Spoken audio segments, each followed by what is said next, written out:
Moving on, The Weeknd is on a warpath. This is what I love this shit. And yeah, I'm actually on his side here. 100% on the side. We've been on this. Abel fucking turned it around for us. Like he was my guilty pleasure. Definitely my guilty pleasure fuckboy for a couple songs, but I never really liked him as a person that much or whatnot. But now seeing all the stuff of his album that came out last year, and all the crap that happened with the Grammys, a bunch of other things, it really shows your character what you do with that. And he's just turned it around, honestly.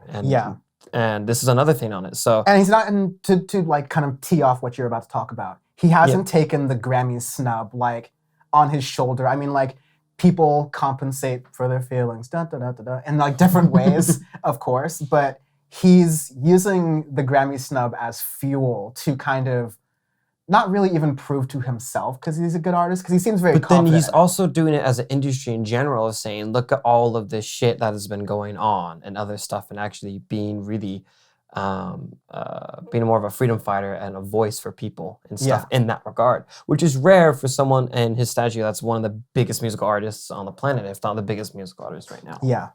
But anyways, so he only got he opened up all the Sucker Punch Grammy snub, all the stuff there. But one part I want to talk about was he's going to be doing the Super Bowl halftime show, whenever that Super Bowl thing is, whatever, hand egg sport. Should be next week. I think it's next week or something like that. Yeah. But anyways, fake football.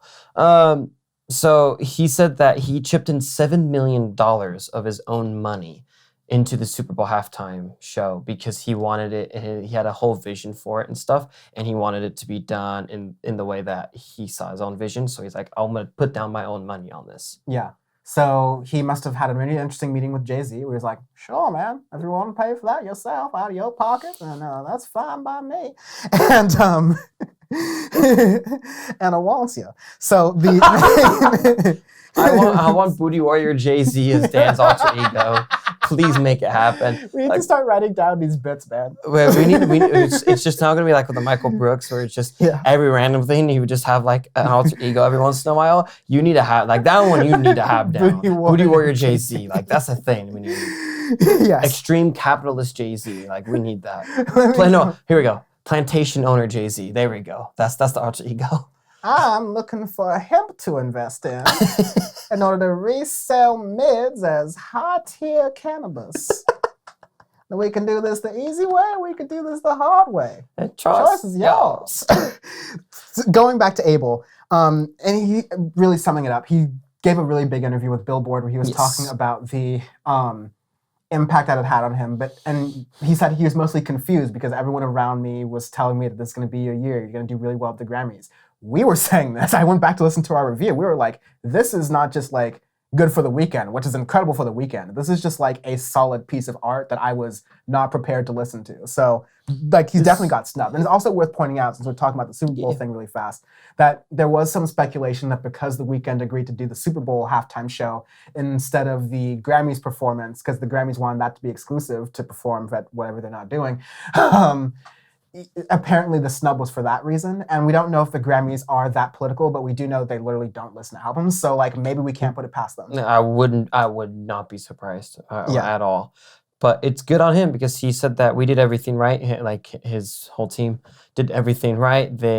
He made his album. He said, I'm not really a cocky person, but we really felt like this is something that we should have gotten recognition for from the Grammys. I'm like how he's always putting we too, like really shouting out his producers and all the other people that helped him with the album. It's not just me. Yeah. That's another thing too. I realized from it. So like, shit, man. The Weeknd suggested that the snub may have been related to race, pointing out that only 10 Black musicians have won Album of the Year in the Grammys 61 years. I don't think the Grammys are racist, even though they still have R&B and urban categories. My favorite thing is fucking the urban category is the worst. Like, world music. Jesus Christ. That one's pretty bad too. Just the whole thing in general. Yeah, even an album. The more I read this, and also the more I we quote unquote ingratiate ourselves in the music industry through doing this podcast and through like other behind the scenes things that should be fun for this podcast soon. Like the more I'm actually on the Weeknd side. I did not expect this going into listening to the album or like. Can we get a sit down with Abel? I'm gonna call him Abel the whole. It's like, hello, can I call you Abel? Thank you. Just like cross my legs. No need for the mystery.